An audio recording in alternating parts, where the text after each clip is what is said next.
Esta é mais uma entrevista do LADIF, o Museu Interativo de Física da UFRJ. Meu nome é Florência Costa, eu sou jornalista e hoje eu vou conversar com a professora Belita Koiler, do Instituto de Física da UFRJ, pesquisadora especializada na área de física da matéria condensada. Nascida no Rio de Janeiro, em 1949, Koiler é filha de um advogado e de uma dentista. Ela estudou no famoso Colégio Aplicação, onde descobriu com seus mestres a paixão pela física. Euler graduou-se na PUC do Rio de Janeiro, onde foi aluna de Sérgio Rezende e Luiz Davidovich, entre outros. Integrante da Academia Brasileira de Ciências, Belita Euler fez o doutorado na Universidade da Califórnia, em Berkeley, orientada pelo físico Leopold Salikov. Antes da UFRJ, ela lecionou na própria PUC, onde fez sua graduação. Foi coordenadora na área de física da FAPESG, editora associada do Journal of Applied Physics e conselheira internacional da American Physical Society. Bom, professora, o seu foco é de física de sólidos, né? E aí eu queria que a senhora explicasse para os leigos, né, já que o público é leigo, do que se trata esse campo de estudo. Bom, obrigada, bom dia. É uma pergunta muito genérica, né?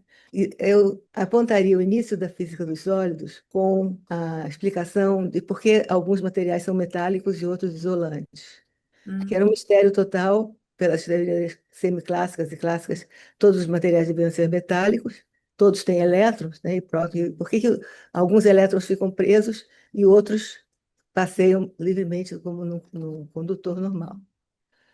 E isso só foi explicado com o advento da mecânica quântica.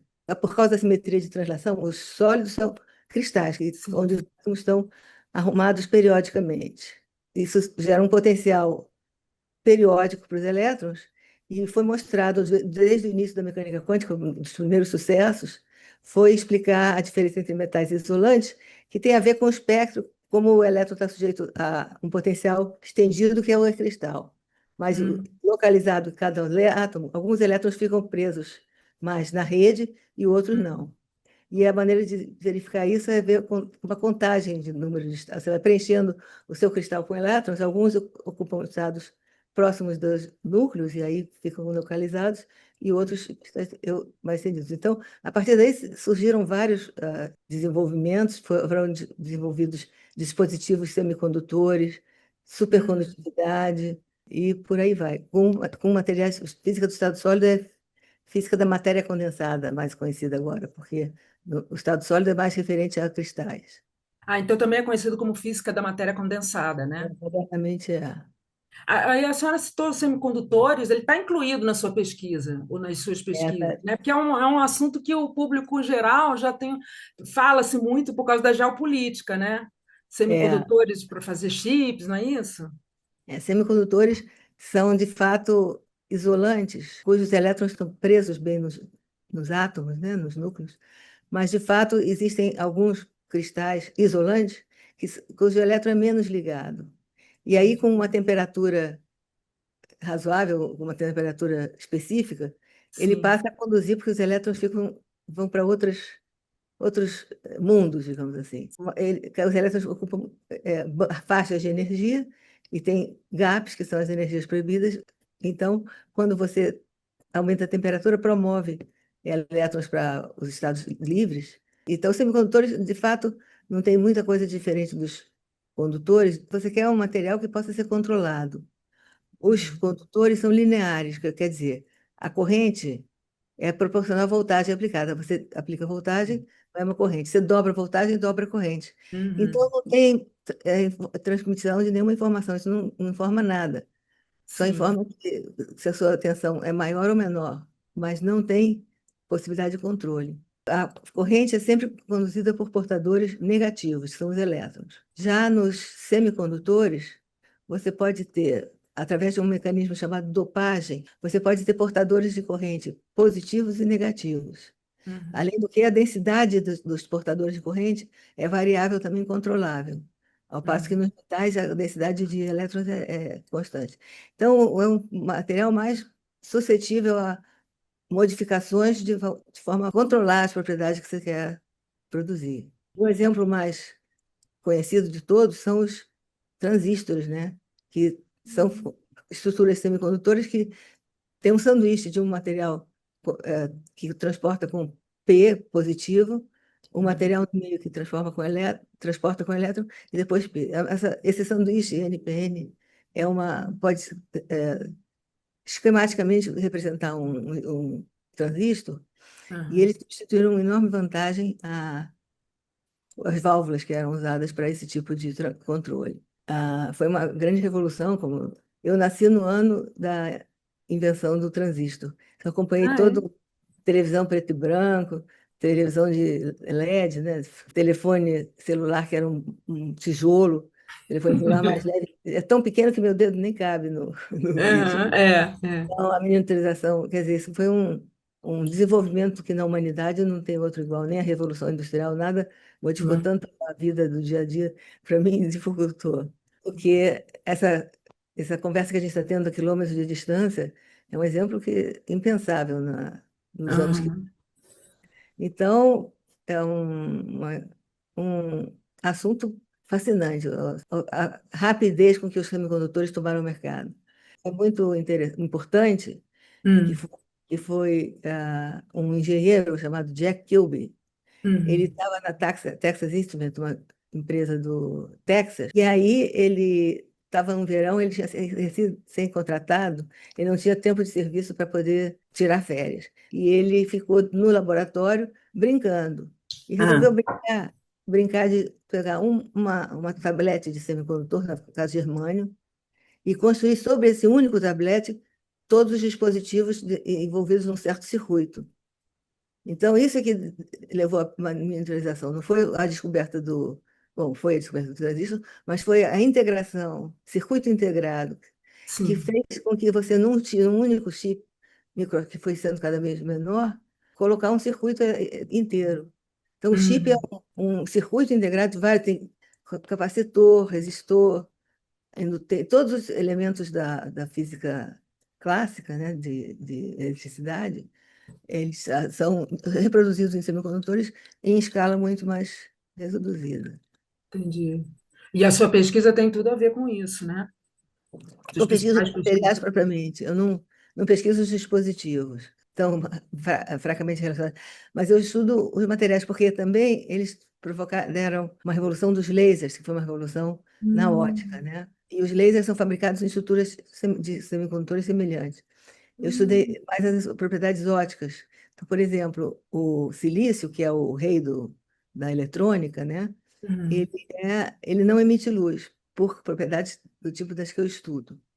Então, Ah, você não tem laser de silício, mas outros dispositivos desses mais corriqueiros são todos de ah, base de silício. O material que emite o laser que você faz, de semicondutor, composto binário chamado arseneto de galho, arsênio com galho. Mas é. o arseneto de galho tem propriedades óticas favoráveis, ele emite luz com mais facilidade. O silício não emite luz. Então, os lasers são de semicondutor arsênio de galho. O arsênio de galho é mais caro, o processamento dele é mais caro, tudo dele é mais caro. E ele tem que, para funcionar bem, funcionar a baixas temperaturas. Então, refrigerado até por supercondutores, se não me engano. Então, tem um acelerador, que é a área da Miriam, né? O Superconductor Supercollider era superconductor porque o arsênio de galho, para funcionar da forma que era necessária, ele tinha que trabalhar a baixas temperaturas. O arsênio de galho é conhecido como material do futuro toda a vida. Desde que ele Ah, foi processado, ele é o material do futuro, mas não tem outra aplicação, apenas nas aplicações de optoeletrônica, que as propriedades de emissão de luz é importante. entendi.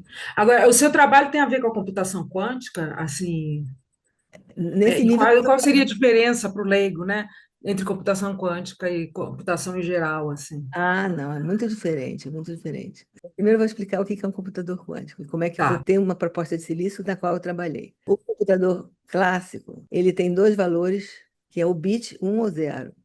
Você Uhum. pode construir qualquer operação com uma sequência de 1 e 0, como o código Morse, né, que também é. Sim. Então, a comunicação mais básica, que tem uma lógica acessível para processamento de programas, é a lógica binária, que no caso dos clássicos, né, que a gente trabalha com isso, são 0 e 1. Se Uhum. você E 0 e 1 significa se passa ou não corrente pelo transistor. Os dois Ah, estados que você tem para formar o 0 e 1, se passa corrente, se não passa corrente. Então, digamos que a corrente envolva passagem de 1.000 elétrons pelo transistor. Se passa 1.000, é 1. Se passa nenhum, é 0. Mas e se uhum. passa 500?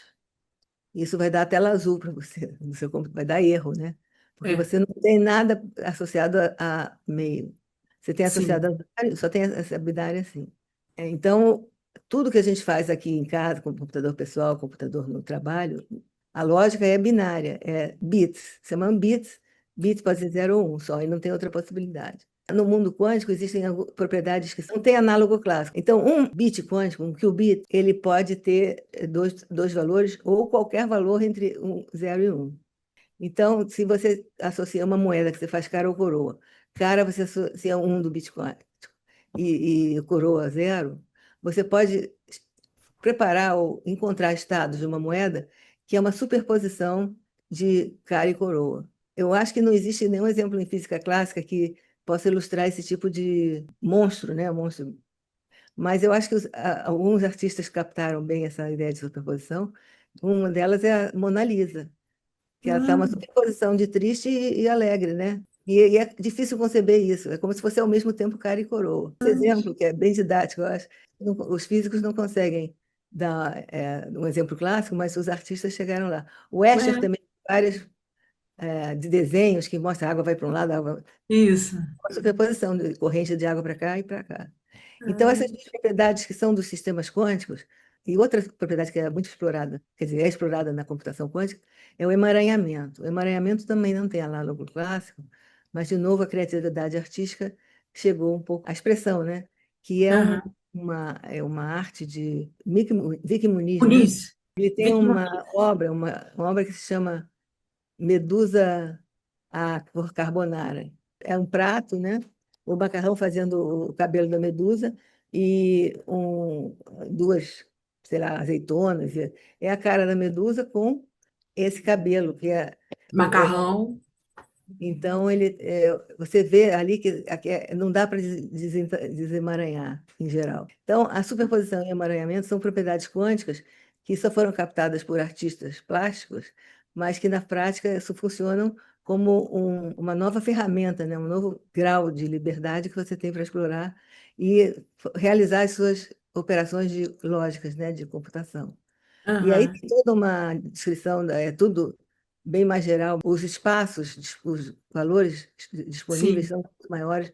Você pode fatorar um número enorme em sim, tempo recorde, né? E a fatoração de números grandes, né?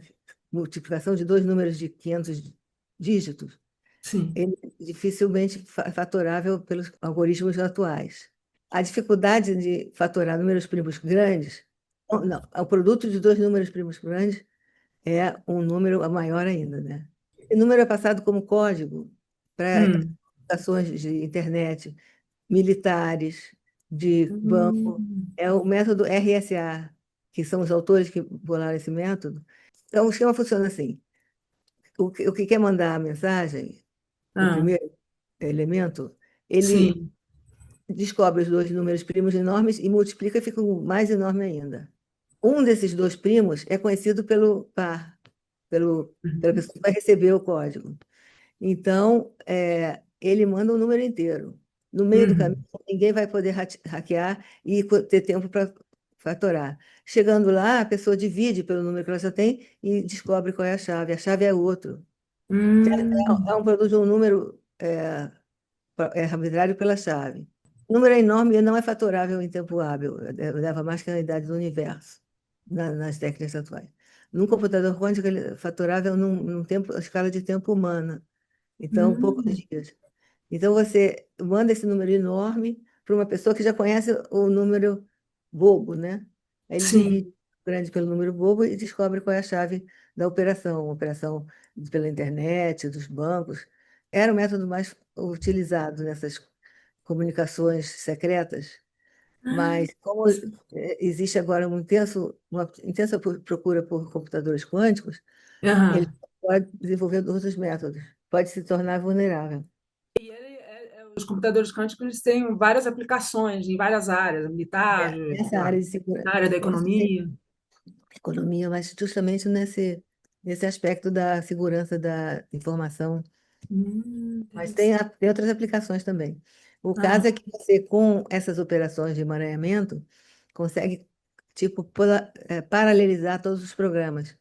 E eles sei. rodam um espaço de variáveis muito maior. Eu não posso explicar Uhum. isso, mas é a capacidade do computador quântico, não é só pela velocidade, pelo espaço disponível para os bits quânticos, ou qubits.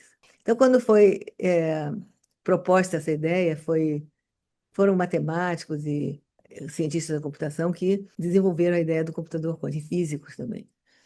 Isso mais ou E menos quando? da virada do século XX para o XXI. E, então, houve uma. Para você ter todas essas gracinhas que eu falei, basta você ter duas operações do qubit, que é a operação de um qubit, que é fazer qualquer tipo de estado de superposição, assim de qualquer um, e ter uma única operação de dois qubits, que seria através do emaranhamento. Então, a superposição é utilizada na operação de um qubit e o emaranhamento na operação de dois qubits. Qualquer sistema de dois qubits, você tem um cristal, digamos, que Sim. tem dois níveis de energia que podem Aham. funcionar como qubits. Um deles, os dois têm a superposição, e entre eles pode ser controlado o emaranhamento. Basta duas propriedades do sistema de dois níveis quântico. Pode ser um átomo, pode ser um cristal, pode ser uma molécula, né? Pode ser qualquer coisa que tenha dois níveis separados do resto dos estados para ficar bem isolado em energia. Qualquer sistema de dois qubits pode funcionar para formar um computador quântico, qualquer. Sim. Isso não tem regra, porque no computador clássico o silício meio que já domina o mercado, né? Não tem muita É. chance. A cena de galho eu falei que tinha o problema da temperatura, mas a ideia do qubit, que é um sistema de dois níveis, que cada um deles individualmente que pode formar qualquer superposição, e depois uma operação de emaranhamento entre os dois. Então é um sistema de uma partícula e um sistema de duas partículas. Só isso. Sim.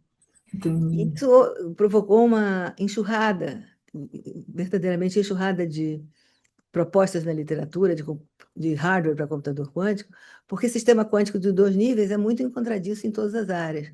Aí tem supercondutividade, moléculas em NMR, átomos, é, cristais, nanotubos de carbono. Veio assim uma enxurrada de propostas. E os maiores líderes de cada área para participar dessa busca, né? Porque a busca do computador quântico Ah, ainda continua válida, ah, porque você poder é. fatorar os grandes números em fatores primos, você tem que ter muitos qubits. Um ou dois qubits já se atingiu em vários sistemas, mas você tem que ter a escala, chamada escalabilidade. Por exemplo, que o sistema que trabalha com chip pode trabalhar com dois chips mais rápido por milhares de chips. O computador quântico, para ser útil, para fazer alguma coisa além do que faz o computador atual, para atingir o que é chamada superioridade quântica, ele tem que ter milhares de qubits para fazer alguma Hum, coisa, porque os atuais não chegam perto, mas ou até ultrapassam, mas a superioridade quântica vai sim. ser mostrada quando um desses problemas em aberto que estão esperando o computador quântico for resolvido mais rápido, 4 ordens de grandeza mais rápido do que ele é executado no computador clássico. Esse patamar ainda não foi atingido porque existe milhares de qubits numa Hum, mesma célula, né? No mesmo, entendi. E mas assim, como ela teve esse marco da virada do século, é muito recente, né? é Do muito século recente. Tanto XXI. eu peguei o início, porque é muito multidisciplinar. Então, Ah, todas as áreas pegaram. Todas as, tinha proposta de computador quântico de tudo que é de material. Eu fui em ah, conferência assim. E é interessante essas conferências, as diferentes propostas, e prêmios Nobel, inclusive, aham, eles já levam um pointer, né? Da plateia, eles apontam na tela para mostrar sim. as limitações, né? Então, é uma área muito competitiva, que já foi agora bastante depurada e tem alguns Ah, candidatos para. mas continua, né? As pesquisas. Continua, mas não. Tem uma certa disputa. E entre a proposta atômica foi desenvolvida em vários grupos. Cada um puxou a brasa para sua sardinha. E essas sim. conferências eram assistidas por representantes das agências financiadoras, bancos também. Ah, O Exército financiou, então todos estavam lá. Tinha muita competição, então a física atômica bombardeava os semicondutores, por exemplo. Um sim. mostrava as limitações de outros. Então era assim, para valer mesmo. E até hoje não se chegou a um computador útil. Por exemplo, a primeira demonstração de uma operação quântica foi com uma macromolécula que tinha átomos magnéticos, 7 átomos magnéticos, se não me engano. E o que eles fizeram foi demonstrar que 15 é 3 vezes 5. Já 21 não valeu, a IBM fechou esse grupo porque o investimento para montar ou fabricar essas moléculas para poder faturar o número 21 não valia a pena o investimento, porque já tinham demonstrado com 15, né? Então, isso Ah, foi Nature dizendo, o título era 15 a 3 vezes 5. Foi na década, já foi nesse milênio. A situação está assim, poucos grupos sobreviveram a ah, essa primeira depuração, né? A proposta em supercondutores, eu acho que eu citei os supercondutores, mas é um estado da matéria que é estudado na física da matéria condensada. É, aham, e tem, bom, um dos competidores nessa corrida é o silício. E houve um trabalho de 98 ainda, na virada do século, mas antes do século, uma proposta de um físico chamado Kane, que propôs um computador quântico baseado em silício. Ele era muito atraente porque as operações de 1 qubit e 2 qubits podiam ser realizadas com técnicas que são válidas, são desenvolvidas para os chips normais. Porque a sim, dopagem, por exemplo, é a substituição de átomos de silício, por exemplo, por átomos de fósforo. Fósforo tem um elétron sim. a mais e ele pode doar esse elétron para o cristal. Então, nessa proposta, você tem os qubits sendo o spin do elétron em cada fósforo, uma matriz de fósforo em silício organizada, e as operações de 1 qubit seriam a operação de trazer ou não o elétron para perto do núcleo, Uhum. e a de 2 qubits seria uma overlap das funções de onda de dois fósforos vizinhos. Como se tivesse átomos de hidrogênio interagindo com campos externos aplicados. Sim, E essa proposta gerou muito interesse, né, na literatura, na literatura, não, dos laboratórios reais, e se começou a fabricar várias fábricas, construir várias fábricas com hum, essa arquitetura, porque eram técnicas já utilizadas na construção dos chips. Quer dizer, dopagem, implante de impurezas de fósforo e gates, que são eletrodos colocados por cima dessa amostra, que trazem o elétron para junto um do outro, para junto da interface. Eles ficam totalmente programáveis, digamos assim. Eles podem sim. fazer qualquer configuração que você queira. E então, o meu trabalho foi estudar essa arquitetura, entende? Porque né, tem mais experimentais. Na Austrália é um esforço maior, agora tem outras empresas desenvolvendo essa ideia. Mas a ideia era uma blueprint, praticamente um blueprint que você faz, segue aquela receita e vai sair um computador quântico do outro lado. Mas a Nossa. coisa não foi tão simples assim, porque aí que eu acho que eu fui um pouco, não fui má, eu fui fazer a coisa direito, né? Ver se funcionava mesmo. E eu estudei a interação que era proposta para 2 qubits. Eles mostraram a interação para 1 qubit, eu conferi estava certo, e 2 qubits era uma interação proposta de exchange, uma interação magnética entre dois elétrons. E eu calculei isso porque acontece que isso não são dois elétrons no espaço, não é uma molécula de hidrogênio, H2. Eles estão no silício, e o silício Hum, modifica a função de onda do elétron.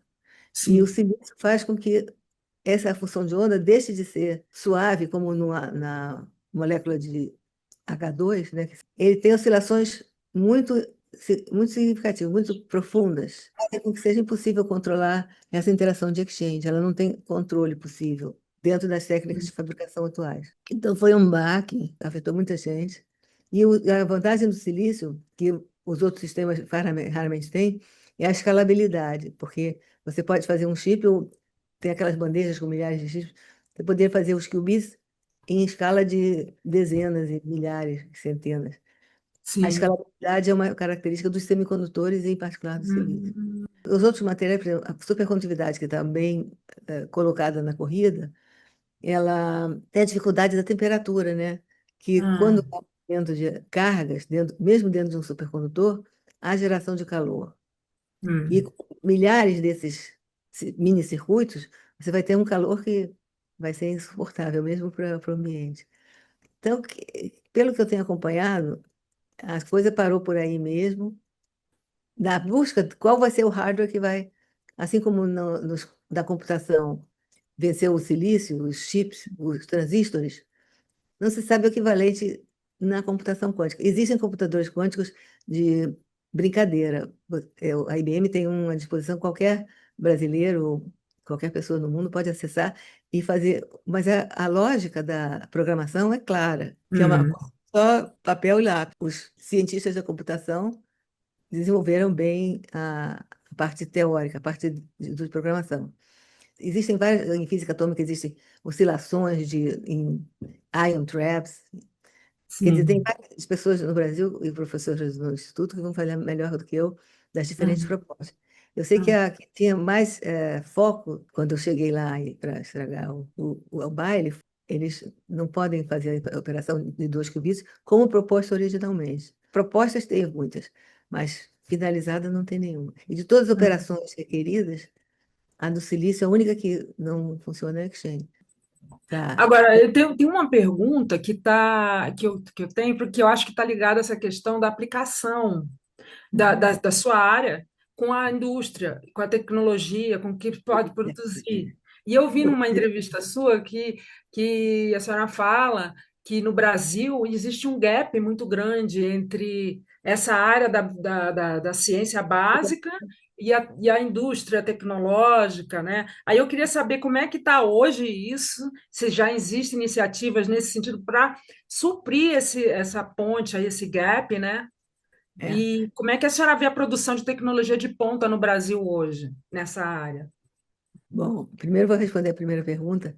Tá. Hoje eu tive a grata surpresa de ver que o ITA está abrindo um curso de mestrado e doutorado em física. O ITA é um ponto alto na relação com a indústria, né? Faz até aviões. Tá. E eu acho que isso que faltou um pouco na formação de alguns engenheiros mais ligados à indústria. Quer dizer, nos Estados Unidos, eu só tenho experiência maior nos Estados Unidos. Sim, Existe um é. contínuo de profissionais, os que fazem ciência básica, assim, ultra básica, olham quarks e neutrinos e coisas mais abstratas, como a Miriam, Uhum. até chegar à indústria lá, à fábrica mesmo, que vai fabricar os laptops, o IBM, por exemplo. Uhum. Então, ali existe um contínuo de profissionais que preenchem todas as etapas necessárias para a fabricação de uma coisa baseada em ciência verdadeira, né? Isso eu acho que senti falta no Brasil, eu espero que esteja mudando essa filosofia, mas que eu tinha pouca gente para cima de mim Uhum. que pudesse levar adiante algumas propriedades que eu calculei. Um exemplo Uhum. disso bem marcante, que foi recente, o prêmio Nobel desse ano foi dado para efeitos macroscópicos quânticos, né? E na Uhum. descrição e justificativa do prêmio, a comissão do júri do Nobel O Everywhere. foi citado no desenvolvimento dessa área um físico Ah, brasileiro chamado Amir Caldeira, que é da Unicamp. E ele fez a tese de doutorado dele sobre uns sistemas quânticos de uma certa forma. sim, Então, ele foi entrevistado, porque foi citado no Nobel pela imprensa, e perguntaram qual foi a sua participação, como é que funciona o computador quântico. Ele disse, eu não faço nenhuma ideia, eu não sei o que é um computador quântico, nunca me interessei, porque ele fez a ciência básica, ele fez a raiz. sim, Mas tinha gente esperta o suficiente que levou isso até o físico, que é. era o experimental, e ele se apropriou dessa ideia de uma forma aplicada. Outro Ah, que teve essa reação muito estranha foi o inventor do laser, que se chama Charles Townes. Ele veio a uma conferência no Brasil e ele só usava transparência, aquelas do retroprojetor, apontando com sim, a caneta Bic.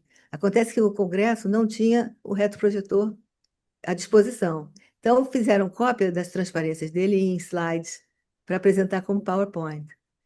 E aí ele ficou com a caneta Bic assim, sem saber o que fazer. Aí deram para ele um lápis, né, que ele achava que era e começou a apontar. This is a laser, tiveram que dizer para ele. E ele não sabia que laser tinha laser pointer, que aquilo podia ser usado para dar uma palestra. É uma coisa assim, o que faz a ciência básica não tem nenhum Aham. compromisso com a aplicação. Não adianta É, cobrar de mim ou do Marmir Caldeira fazer um dispositivo. Não vai funcionar, vai quebrar, vai ser uma coisa péssima. Então, sim, cada um no seu lugar, na sua sim. especialidade, e tem que ser respeitado isso. Existe Aham. uma hierarquia, e a ciência básica é indispensável, mas esse canal contínuo de Sim. especializações é fundamental. E o Brasil está, de alguma forma, começando a Eu não sei se eles desenvolver? percebem, essa é a minha percepção, eu não sei porque eu tive experiência fora do Brasil.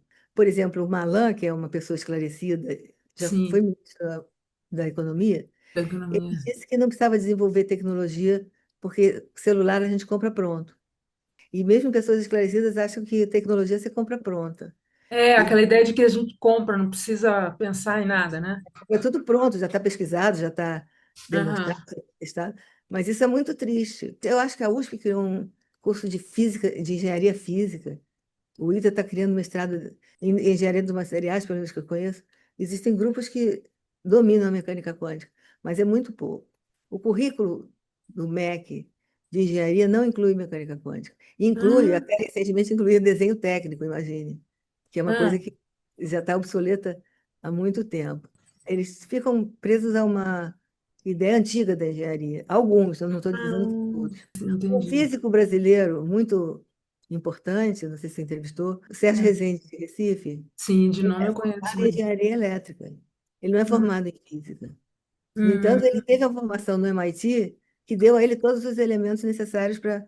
Inclusive, ele tem livros didáticos de física para engenheiros, física moderna para engenheiros. Ele é o canal perfeito, né? Porque ele é as duas coisas, né? Ele é ele mesmo. Então, aí funciona. é, Mas eu não tenho nenhuma formação de é. engenheiro. Não tem Porque nem comparação ainda com o que se faz no exterior, né?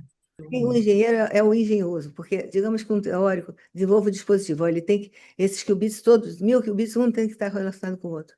Isso é um problema de engenharia, não é um problema de física. Fazer todas as Uhum. ligações necessárias para ter um bit quântico. E eu Ah, acho que vai demorar, porque esse engenheiro tem que conversar com o físico, porque ele tem que saber o que é um qubit, a sim, temperatura, as é. condições. E eu vejo com muita pena, porque no Brasil tem essa parte básica, eu acho que é bastante equivalente ou competitiva com o exterior, mas Uhum. a parte quando chega em aplicações não É. tem, não tem comparação. Então, eu queria perguntar sobre uma premiação sua, em 1981, a senhora ganhou a fellowship da Fundação Guggenheim, né? E qual foi? Foi por um trabalho específico? O que Não, que eu recebi, representou eu essa? recebi. Não, é importante porque eu, depois de 6 anos ou 7 no Brasil, pude passar um ano fora para me atualizar. A Guggenheim é uma fundação americana de Nova York que dá fellowships livres para qualquer área do conhecimento. Então, eu fiquei surpresa que tinha para mim física, depois tinha de matemática, e tinha fotografia, literatura. Ela é Hum, é humanística, ele quer o progresso da ciência, da humanidade. Mas é uma bolsa muito. Eu recebi esse pacote deles mesmo, eu não sei como é que foi as hum, mas quando eu recebi junto com dois outros professores da PUC, que era o Edmar Baixa e um da matemática, que eu não lembro, Padre Paul Schweitzer. E a PUC faturou muito em cima disso, saiu no jornal, fez bom uso do marketing. Agora, infelizmente, eles importante. não estão mais dando bolsa para a América Latina. Era para a América do Norte e América Latina, agora é só América do Norte. Pena, porque eu acho que o Brasil não dá valor a isso. A PUC percebeu o Uhum. valor disso e botou logo na imprensa. As entidades não percebem, não foi dado nenhuma importância.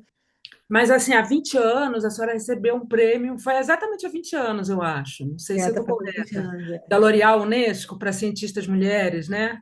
Aí eu É. queria primeiro perguntar como é que foi essa premiação, né?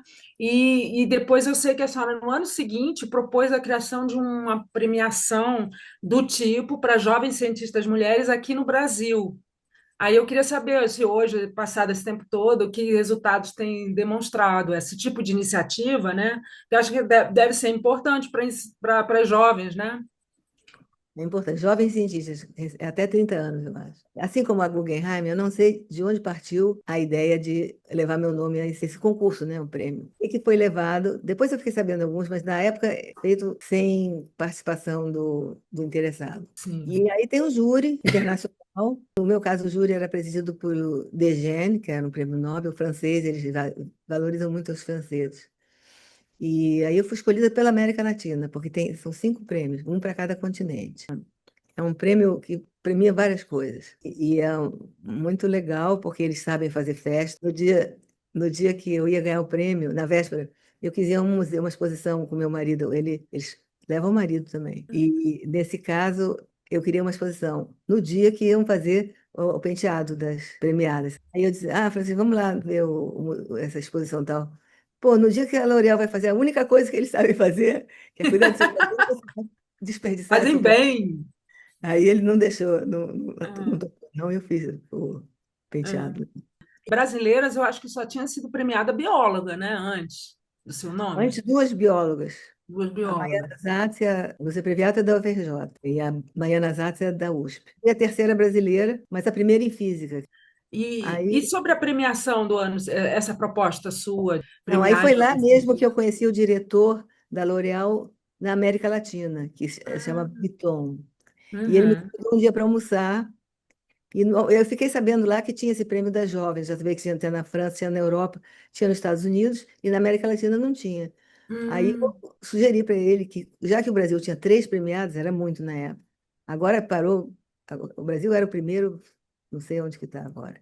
Continuam ganhando, brasileiras continuam ganhando, que tinha essas 3 premiações e que era um bom gancho para ele conseguir dar à administração central da L'Oréal, sei lá, da direção, a instituição desse prêmio para as jovens brasileiras. Ele conseguiu, eu voltei para o Brasil, procurei a Lúcia Previato, que era da UFRJ, e o Jacopales, que era presidente da Academia Brasileira de Ciências, porque eu quis fazer uma vinculação acadêmica e uma vinculação de financiamento. O financiamento não é da academia, evidentemente o sim. financiamento é da L'Oréal. Os prêmios são concedidos pela L'Oréal. E a coisa evoluiu de tal maneira que uma funcionária da L'Oréal, Cristiane Fleury, conseguiu, através do Itamaraty, o apoio da Unesco Brasil, porque na França é L'Oréal Unesco, né? Aqui no Brasil foi Academia, Unesco Brasil e L'Oréal. Quer dizer, Academia Brasileira de Ciência, né?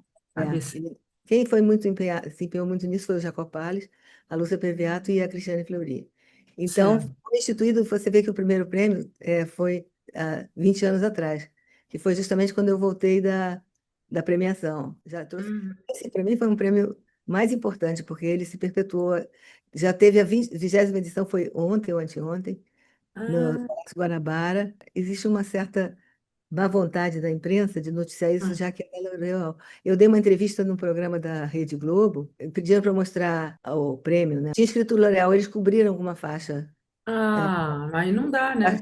Tinha prêmio Mulheres na Ciência e tal, mas não tinha a palavra L'Oréal, porque não pode aparecer em nenhum programa, porque prejudica os anunciantes de outras marcas, né? Aí não podia ter. Então, é, Hum, é isso. Foi um assédio da imprensa assim, muito violento. É muito difícil. Aliás, agora, de repente, teve um surto, porque eu fui entrevistada por uma revista e agora para o Laudif. Mas aí é gente de casa.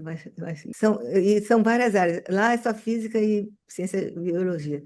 Aqui tem tá. física, biologia, química, matemática. Biologia tem 3, biociências, ciências da vida e não sei o que, são 3. São as categorias da academia. Sub-áreas da biologia, né? Sub-áreas da biologia, porque são áreas da academia. Na academia tem a Sim. área de física, a área de matemática, ciências físicas, e tem ciências da vida. São vários tipos, eram 5, biologia era uma. Depois desdobrou biologia, ficou 7. Só esse ano foi aberta a vaga para engenharia. Então, a engenharia está Hum, sediada nesse evento. interessante. Para jovens mulheres, né? E é divulgado por todas as universidades. Agora, o número de candidatos em física é deprimente. 12, 15. Em biologia tem 300 candidatos. Era muito chato, que não tinha nada para o júri de física fazer. Eu era do júri de física, até um certo ponto, depois eu saí. Nossa, Mas, menos de 10% do que em não, é menos relação à biologia, de 5%. diminui mais. Física era Nossa. pior, às vezes, que matemática. Matemática também era muito ruinzinho. O número de candidatos, eu não sei se é porque não se candidatavam, porque não existem mesmo. Porque eu sei que tem jovens professores, a Miriam, por exemplo, poderia ter se candidatado quando veio. Mas até me lembrei agora de uma pesquisa que a senhora fez em escolas, não foi? Sobre meninas e ciência. Não teve uma pesquisa assim que Não, tem uma pesquisava o colega. interesse das meninas? Eu fiz uma pesquisa pessoal que não foi publicada, não por mim. Eu acompanhei desde o primário, né, desde a jardim de infância, desde das Olimpíadas de Física. Das Olimpíadas de Física, eu vi a proporção de homens na escola. Quando começa a Olimpíada de Física, eu pude tomar os dados dos medalhistas, Sim, mulheres e homens. Tomei isso como critério até o fim do segundo grau. E percebi que se abria uma diferença a partir dos 11 anos, e isso, a proporção ficou 10% de mulheres e 90% de homens. E isso é que chega no fim do segundo grau. sim. É gritante, né? E o seu Vai até critério os 11 anos, assim, mais ou menos igual, menino, menina, interesse, pelo que eu... é. Aí Depois eu depois abre, é 90% menino e 10% mulher. Como é que se explica isso? explica isso, não, mas isso explica uma coisa, que é, tomando como critério bolsa de pesquisa do CNPq, e ver a proporção de homens e mulheres, é exatamente 10 e 90. É uma constante universal da natureza, há muitos anos. O ponto nevrálgico dessa questão não é fazer discurso dizendo que mulher em física não dá certo, já quando as mulheres estão na física, entraram. Sim, Difícil, vai ser assediado, e reclamar desse tipo de coisa, quando na verdade deviam estar atuando no ensino. atuando no início. O programa do Ladif é um exemplo de programa com futuro, né? E tem um programa chamado Tem Menina do Circuito, que atua com crianças do primeiro grau e segundo grau. Essa pesquisa eu fiz porque eu não sou feminista zangada, eu sou feminista light. Eu não quero dizer para as meninas que é difícil, que física não serve para nada, que para mulher nem tenta, porque vai dar na parede. Porque eu não sou especialista, entendeu? Acho que esse assunto devia estar sendo discutido por sociólogas. E por que eu fiz física? Eu dizia, por que você não fez? Se você me perguntar isso, eu vou dizer, por que É, você não fez? Não é assim que se resolve. é. Eu sou física, eu não tenho as ferramentas que A essas outras, metodologia das ciências humanas lá, né, específicas, né? sociologia, tem Isso, é. várias áreas que têm as ferramentas para fazer esse tipo de... Tem, Eu para peguei as saber medalhas direitinho. da Olimpíada e a bolsa de pesquisa como critério da... Interessante isso. E aí, para fechar, assim, eu queria perguntar, porque como o público é de ensino médio, né, de ensino de escola, e se coloca muito foco também nas meninas, né? E aí, o que, por exemplo, se as meninas hoje que podem ter algum interesse em física, vamos supor, meninas de 12 anos, 13 anos, né? Que possa ter interesse, mas tem medo, receio, estão Porque houve ressabiadas, esse assim, o que que a senhora discurso diria para feminista. elas? Eu diria que isso é bobagem. Que se a pessoa gosta de física, tem que estudar o que gosta. Senão vai ser um frustrado, vai fazer secretariado, sei lá, vai fazer Sim, arquitetura. Pode não ter aham. talento, né? Um Pode, mau arquiteto é um péssimo para a sociedade, para é, si mesmo, vai ser um frustrado. é isso. A parte que se a pessoa tem talento e gosta de física, e dá para ver já no curso do segundo grau de física, se gosta ou não gosta, dá para ver bem rápido. Uhum. E aí eu diria que não se sinta pressionado pela família, pela sociedade, pelos meninos. Vá em frente e não se submeta a esse Sim, tipo de assédio. pressão, né? Tem Ou que o lutar. estereótipo da sociedade, né? Pensa uma criança, pergunta o que é um cientista. Vai desenhar um homem, desenha um É, com cientista, um certeza. homem. Nunca ele vai desenhar uma mulher. Tem glamour também na física, como a L'Oréal mostrou. Ah, muito bom, professora. Muito obrigada. Acho que a gente Eu já não tenho de abarcou. Não sei nada. se a senhora quiser falar mais alguma mensagem ou algum Não, ponto, acho mas que sabe tudo. tudo, né? Tudo que eu E queria. então eu agradeço muito a sua presença aqui Agora, e Miriam, até mas uma próxima vez. muito obrigada.